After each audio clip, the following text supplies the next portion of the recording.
안녕하세요. 대치동에서 입시 컨설턴트로 일하고 있는 이진아. 네, 저는 같이 자소서 컨설턴트로 일하고 있는 이정훈입니다. 한양대학교 학생부 종합에 대해 관심이 많은 고등학생 친구들을 위해서 한양대 학종에 대해서 좀 샅샅이 파헤쳐보는 시간을 가져보려고 할 텐데요. 고등학생 분들의 질문도 많이 받았고, 그리고 지금 대학에 합격한 분들의 생기부랑 고등학생 분들의 생기부를 봐서 저희가 이제 어떻게 하면 저희 후배로 들어올 수 있는지 한번 여러분들한테 꿀팁을 드리도록 하겠습니다. 네, 좋습니다. 그래서 저희가 생활기록부를 선정을 할 때 기본적으로 학종 준비에 좀 어려움을 많이 겪고 있으신 일반고 학생들 기준으로 생활기록부를 선정을 했고요. 그래서 합격한 학생들 생기부랑 비교를 해서 조금 어떤 부분들을 채워나가면 한양대 합격에 좀 더 가까워질 수 있는지 오늘 그럼 같이 한번 알아보도록 하겠습니다.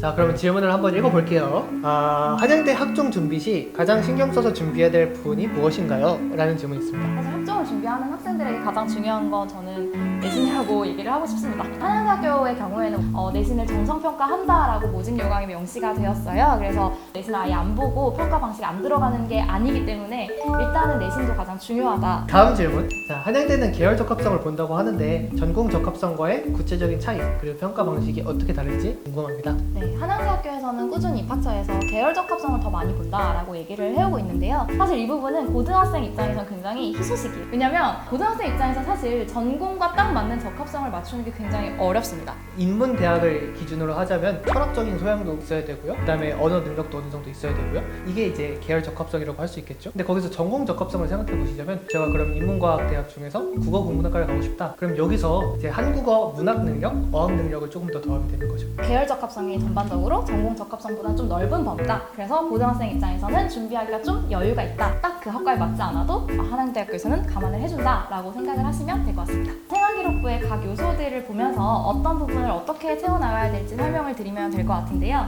제일 먼저 있는 수상 경력부터 한번 볼까요? 네. 합격자 수상 기록을 보면 정은 씨가 보기에 좀 괜찮아 보이는 상이 있다, 마음에 드는 상이 있다 이런 게 있으신가요? 학생 건강 체력 모항 대회, 개근상, 3년 개근상. 좋아요. 그럼 지금 정은 씨가 얘기한 상장들이 고등학생 입장에서도 오 그럴듯한데 라고 생각을 하실 수가 있어요. 하지만 다 틀렸습니다. 방금 정은 씨가 짚어주신 두 상장의 특징이 뭐냐면 수상 기록이 아니라 다른 영역에서도 충분히 확인할 수 있는 건데요. 어떻게요? 개근상 같은 경우는 사실 앞에 출결 상황에서 확인을 할 수가 있죠. 그래서 개근상이 딱히 중요한 것은 아니게 되고요. 이런 비슷한 상들이 어떤 게 있냐면 또 고등학생들이 많이 집착하는 국어 교과 우수상, 수학 교과 우수상이 있는데요. 내신 1등들에게 주어지는 상이기 때문에 교과 성적만으로도 이 학생이 1등이다 하면 이 상은 당연히 받았겠구나가 됩니다. 그러면은 이제 수상 영역에서만 볼 수 있는 차별적인 어필을 할 수 있는 그런 상으로 골라야겠네요. 그쵸. 그런 상이 뭔지 지금부터 공개를 해볼 텐데 만약에 내가 고등학교 3년 동안 거의 수학이 다 1등급이었어. 근데 한 학기에 어쩌다 보면 갑자기 3, 4등급이 뜬 거야. 근데 그 학기에 마침 내가 뭐 예를 들면 이 학생의 경우 수학 창의 구조물 만들기 혹은 수학 탐구대회 뭐 이런 수학 관련된 전반적인 경시대회 상이 있겠죠? 만약 이런 상이 그 학기에 들어가 있다. 그러면 입학 사정관들이 원래 수학을 잘하는 학생이군 이라고 평가를 해줄 수가 있다는 거죠. 정상 참작이 되는 요인으로 쓸 수 그렇죠. 있구나. 그래서 이제 수상을 기록할 때 내가 잘하는 과목 혹은 잠깐 삐끗한 과목에 대해서 소명을 해줄 수 있는 좀 변호사 같은 상을 찾으셔야 여러분의 합격을 좀 더 올릴 수 있는 방법이 되겠습니다.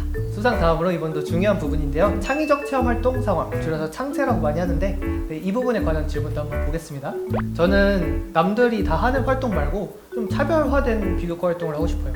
어떻게 채우는 게 좋을까요? 라는 질문이 있습니다.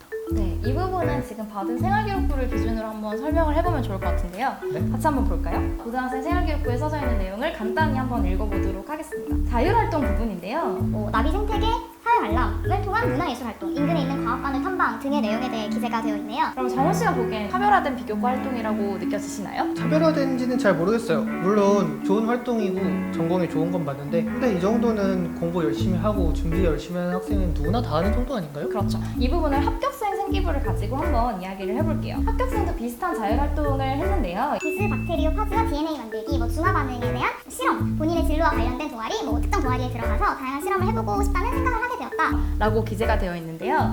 합격생 생기부와 아직 고등학생 생기부의 차이점이 어떤 건지 혹시 느껴지시나요? 저는 잘 모르겠어요. 어떤 게 다르죠?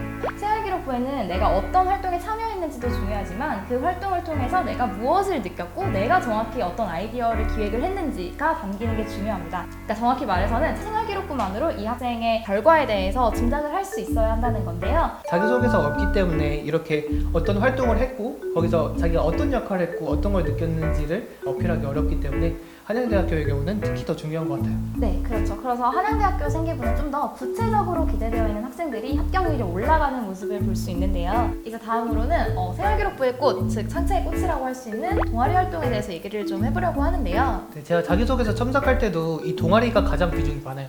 이 동아리가 가장 쓰기 편한 내용이거든요. 동아리 활동이 생활기록부에 잘 기재되어 있는 게 특히나 중요한데요. 왜냐면 이제 고등학교 1학년, 2학년 친구들의 경우에는 생활기록부가 전체적으로 조금 내용이 축소되고 있는 경향이 있어요. 그런데 동아리 활동은 여전히 많은 분량을 차지하고 있기 때문에 동아리 활동을 열심히 하시는 것이 자기소개서를 위해서도 그리고 생활기록부 전체의 퀄리티를 위해서도 가장 중요하다고 말씀드릴 수 있겠습니다.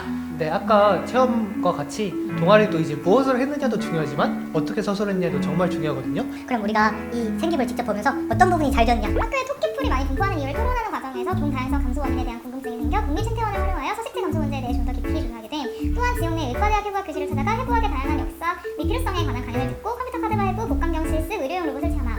이후 다양한 해부학 용어들의 어원, 산수 해부학의 원리 등을 더 찾아보기 위해서 해부학 관련 책을 스스로 찾아 읽어봄. 지역 내 과학관을 방문하여 조류 해부 실습을 함. 이론으로만 배웠던 메추리의 모래주머니를 직접 해부하여 소화된 음식물과 모래 등을 관찰함으로써 모래주머니의 근육 특징과 기능을 확인함. 이라고 되어 있는데요. 이 부분은 굉장히 자세하게 잘 작성이 된 부분 같아요. 어떤 점에서 그렇죠? 여기서 가장 긍정적인 부분은 이제 학교에서 한 것을 가지고 자기가 스스로 심화 탐구를 진행을 했다는 거예요. 여기서 또 보시면은 직접 체험을 해보고 그리고 책도 읽어보고 이렇게 탐구를 스스로 진행을 했잖아요. 이렇게 자발적으로 학교에서 배운 내용, 학교에서 진행한 내용에 대해서 심화 탐구를 진행하는 게 가장 베스트예요. 그렇죠. 특히 이 과정에서 독서를 활용하는 것은 좋은데요. 동아리 활동을 보통 학생이 직접 기획해서 자기 혼자 모든 걸 하기 쉽지 않아요. 거기서 이제 뻗어나가는 과정에서 스스로 책을 찾아본다거나 그것을 실험을 직접 기획한다거나 하는 등의 내용들이 자발적으로 하는 내용이라고 할 수 있겠죠.